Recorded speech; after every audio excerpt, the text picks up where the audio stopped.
അപ്പൊ തുടങ്ങാം.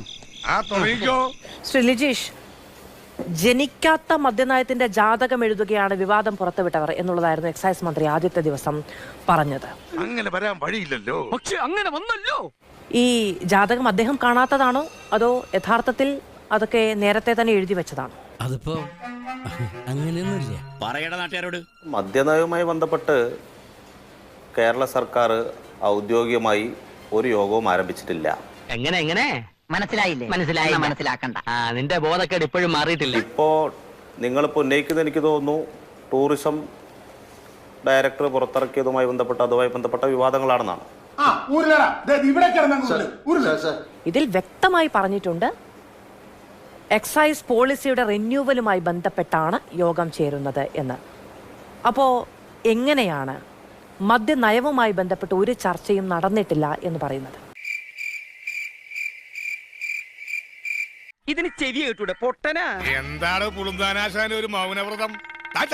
കേരളത്തിന്റെ മദ്യനയവുമായി ബന്ധപ്പെട്ട് യാതൊരു തരത്തിലുള്ള ചർച്ചയോ അല്ലെങ്കിൽ അതുമായി ബന്ധപ്പെട്ട കാര്യങ്ങളോ ഈ യോഗത്തിനകത്ത് നടന്നിട്ടില്ല. ശ്രീ ലിജീഷ്, ഈ പറയുന്ന കുറിപ്പ് അങ്ങ് കണ്ടോ? ഞാൻ കണ്ടില്ല, പക്ഷെ കണ്ടാൾ ഇതേം ബാക്കിലെന്നോട് പറഞ്ഞു. ആ പരാതികൾ പരിഹരിക്കുന്നു എന്നല്ല അതിൽ പറഞ്ഞിരിക്കുന്നത്. ഈ പോളിസി റിന്യൂവൽ എന്ന് വെച്ചാൽ എന്താണ് ശ്രീ ലിജീഷ്? ദൈവമേ വടിയായ അളിയാ ഇവന് കുറച്ചു ബുദ്ധി ഉണ്ടായിരുന്നെങ്കിൽ മന്ദബുദ്ധി എന്നെങ്കിലും വിളിക്കായിരുന്നു. അതും ഇല്ലാതായി. പോളിസി റിന്യൂവൽ എന്ന് വെച്ചാൽ എന്താണ് ശ്രീ ലിജീഷ്? ഇത്രയും ചോദ്യങ്ങൾക്ക് ഉത്തരം അറിയാമെങ്കിൽ പണ്ടേ ഞാൻ കളക്ടറായനെ. അതാ ഞാൻ പറഞ്ഞത്. അതിനകത്ത് അതല്ല അങ്ങ് ഇവർ ഉന്നയിച്ച കഷ്ടം. ചർച്ച നടന്നത് ഇവിടുത്തെ എക്സൈസ് പോളിസി റിന്യൂവലിനോടുമായി ബന്ധപ്പെട്ടാണ് എന്ന് ഇതിനകത്ത് എഴുതി വെച്ചിരിക്കുമ്പോൾ എങ്ങനെയാണ് അല്ല അതെ അല്ല എന്ന് പറഞ്ഞുകൊണ്ട് നിങ്ങൾക്കൊരു പുകമറ സൃഷ്ടിക്കാൻ കഴിയുന്നത്? സൊസൈറ്റി ഉൾപ്പെടെ കൊടുത്ത പരാതിയുടെ അടിസ്ഥാനത്തിൽ ചേരുന്ന യോഗമാണ്. പല പരാതികൾ കൊടുത്തിട്ടുണ്ടായിരിക്കാം, ആ പരാതികൾ അവിടെ ചർച്ച ചെയ്യുന്നുണ്ടായിരിക്കാം. പക്ഷെ ആ പരാതികൾ ചർച്ച ചെയ്യുകയും അതിന് പരിഹാരം കാണുകയും ചെയ്യുന്നത് നാട്ടിലെ എക്സൈസ് പോളിസി റിന്യൂവലുമായി ബന്ധപ്പെട്ടിട്ടാണെന്ന് സമ്മതിക്കാൻ നിങ്ങൾക്ക് എന്താണ് ഇത്ര ബുദ്ധിമുട്ട്? ഇത് തത്തയ്ക്ക് ബുദ്ധി ചൊല്ലുന്നത് പോലെ എത്ര തവണയായി ആവർത്തിക്കുന്നു?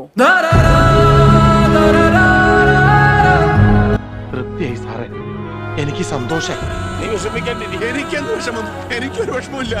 ഒന്നും കൃത്യമായി പറയുന്നില്ല.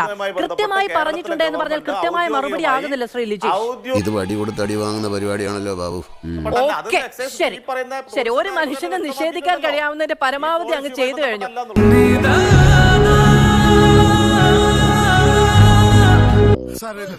സാരമില്ല, ഞാനിത് പ്രതീക്ഷ തന്നെ വന്നത്.